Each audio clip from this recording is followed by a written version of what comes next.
बिस्मिल्लाहिर्रहमानिर्रहीम। अस्सलाम वालेकुम। आप देख रहे हैं हालात। मैं हूं सईद चौधरी।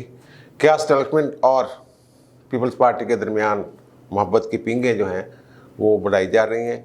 अगर हैं तो ये कब से मामला चल रहा है? और ताज़ा तरीन इसकी मिसाल जो है वो क्या है? वो क्या टेस्टर है, क्या लेबॉर्ट्री है लाहौर में जो कायम की गई है दोनों की मोहब्बत जांचने के लिए और फिर मोहब्बत आगे बढ़ाने के लिए? ये वो मसनूई मोहब्बत होती है ना, असली मोहब्बत बड़ा होती है। लेकिन इससे पहले कि यार छोटी सी बात है कि बुजुर्ग मिले मुझे आज, बड़े अफसरदा से थे। वो मुझे बता रहे थे कि जनाब पाकिस्तान में कोई वज़ीर आज़म, सबको पता है, अपनी मुद्दत पूरी नहीं कर सका, फ़लाँ ने इतना टाइम, फ़लाँ का इतना टाइम, फ़लाँ का इतना टाइम। लेकिन वो जो आप दीदा हो गए जिस बात पे, रोने वाले हो गए, रोने वाले। वो कह रहे थे यार एक ऐसे बंदे से जिसका जमहूरियत के साथ कोई ताल्लुक ही नहीं है, जो सिलेक्टेड है, उससे एक जमहूरियत का अगर कायम करवाया जाता है तो वो कह रहा है वो फिर तो जमहूरियत के लिए डूब मरने का मकाम है। उन्होंने मुझे बताया कि लियाकत अली खान जो है 4 साल 2 माह 1 दिन वज़ीर आज़म रहे। जुल्फ़िकार अली भुट्टो वैसे तो उनका टेन्योर ज़्यादा है, कुछ अर्सा प्रेसिडेंट भी रहे थे, लेकिन बतौर वज़ीर आज़म वो 3 साल 10 माह और 21 दिन उन्होंने काम किया था। सबसे ज़्यादा लंबा टेन्योर लियाकत अली खान का है, वो शहीद हो गए थे बाद में। और उसके बाद जो तवील तरीन अरसा किसी ने वज़ारत उज़्मा में गुजारा है तो वो कहते हैं कि नवाज शरीफ ने आखिरी टेन्योर जो है उनका 4 साल 1 माह और 23 दिन। और कहते हैं खान साहब 18 अगस्त को जनाब बने थे 2018 को वज़ीर आज़म, और अगले साल 22 में ये 4 साल मुद्दत हो जाएगी इनकी, और फिर 3 माह अगर ये गुजार गए उसमें आगे, या 2 माह 2.5 3 दिन 4 दिन 5 दिन, तो फिर ये इनका रिकॉर्ड हो जाएगा जनाब तवील तरीन अरसा वज़ीर आज़म रहने वाले। और फिर उन्होंने मुझे यार एक और अजीब बात की। उन्होंने कहा जनाब खान साहब जिस तवत्तर के साथ एक ही बात बार बार कर रहे हैं और उसको वो सच समझने लग गए हैं, वो कहते हैं कि 3-4 लफ्ज़ इनकी तकरीर से निकाल देना कि मैं नाकाम हुआ, ये क्रिकेट, बरतानिया में रहाइश, करप्शन, ये 4 अल्फाज इनसे ले लिए जाए, इन पर पाबंदी लगा दी जाए तो खान साहब की ज़बान बंद हो जाएगी। और वो कह रहे थे वो एक शार्ट स्टोरी जो बचपन में पढ़ते रहे हैं, अंग्रेज़ी की थी, बचपन में पढ़ते नहीं, वो थी पढ़ी थी कहीं से, कि वो एक साहब जो हैं वो मरने के करीब होते हैं, लेकिन वो बता रहे होते हैं एक वारदात जो उस इलाके में हुई होती है, उसकी तफसीलात बताते हैं कि ऐसे हुआ ऐसे हुआ, लेकिन अदालत ने मेरी बात नहीं मानी। तो ये मैं अनिशात था। तो लोगों ने पूछा, उनके जो दौर के दीगर लोग थे, वो कहते हैं बाबा जी हमें झूठ बोलते हैं, बाबा जी तो उदों इत्थे इस कस्बे है ही नहीं सी जो ये वारदात हुई सी। बाबा जी ने एक तखयलाती स्टोरी घड़ी हुई है। और फिर डॉक्टरों ने ये कहा है कि एक बंदा एक तखयलाती अपने सोच के ज़रिए कोई कहानी घड़ ले और उसका किरदार खुद भी बन जाए, और वो मुसलसल कुछ अर्सा तक तवत्तर के साथ वो झूठ बोलता रहे, तो वो उसे खुद भी ये यकीन हो जाता है कि वो सच बोल रहा है। इस तरह की वारदात जो है वो कह रहे हैं कि जनाब हो रही है यहाँ पे।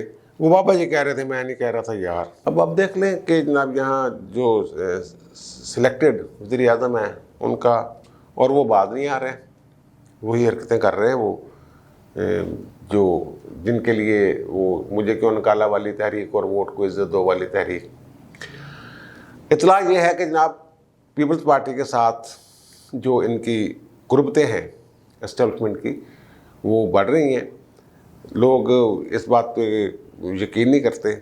जब कश्मीर के इलेक्शन हो रहे थे, आज़ाद कश्मीर, तो मैंने कहा था कि इन्हें इनकी जो जुस्से से ज़्यादा या कम से कम जुस्से के बराबर सीटें ज़रूर मिलेंगी। वो हुआ भी वैसे ही। और फिर इनकी जो मोहब्बत है, वो कहते हैं कि जो ग्रैंड प्लान है नवाज शरीफ को सियासत से बाहर रखने का, उसका भी हिस्सा है।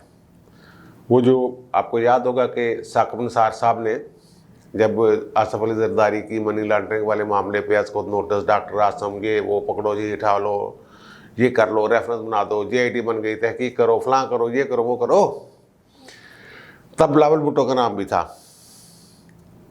तो साकम निसार साहब ने जनाब बड़ा इस पे रिमार्क दिए थे कि ये तो अपनी वालदा की, अपनी माँ की सियासत कर रहे हैं, तो इसको क्यों, इसका नाम क्यों है, निकालें इसका नाम, ये है वो निकाल दिया।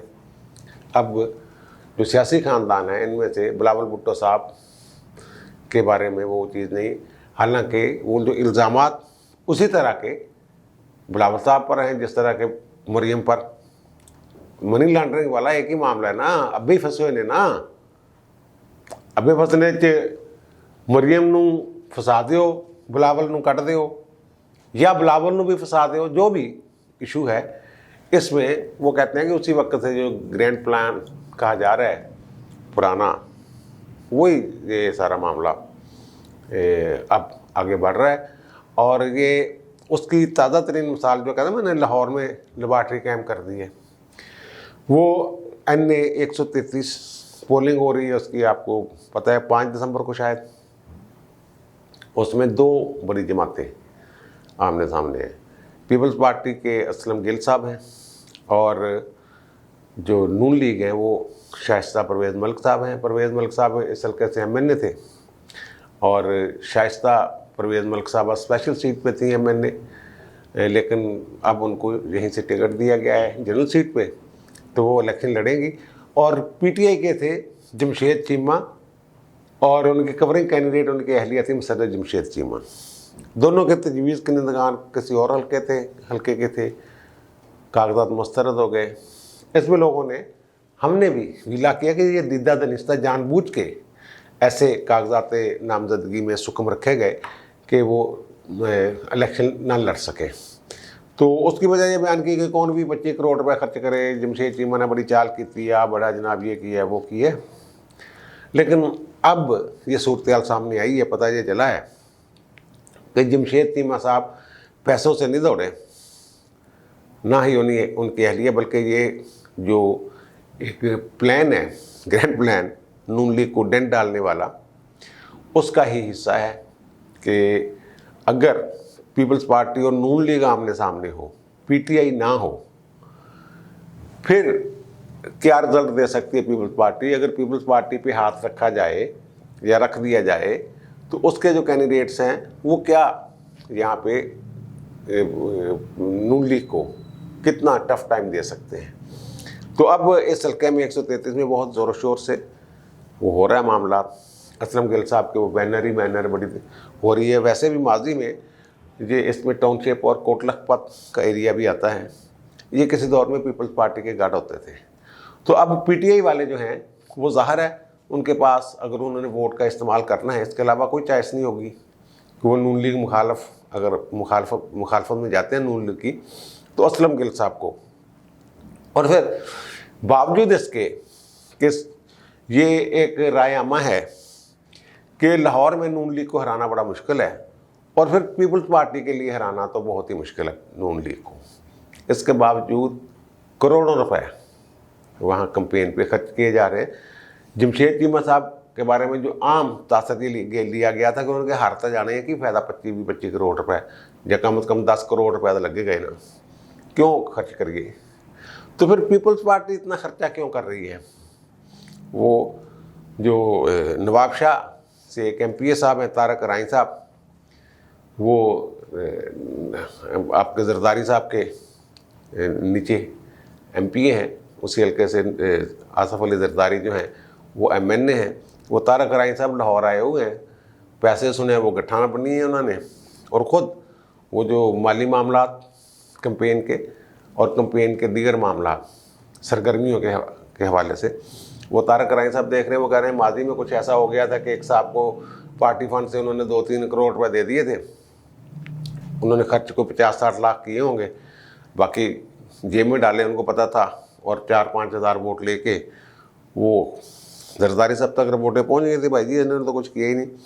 अब इसमें ये जो मैं बात कर रहा हूँ, ये एक तो जो एस्टेब्लिशमेंट है वो गैर महसूस अंदाज में नून लीग के ख़िलाफ़ इस हल्के में काम कर रही है। ये मैं कह रहा हूँ गैर महसूस अंदाज में, उस तरह नहीं जैसे माजी में होता था, जनाब फ़ोन किया बैठा दिया ये वो।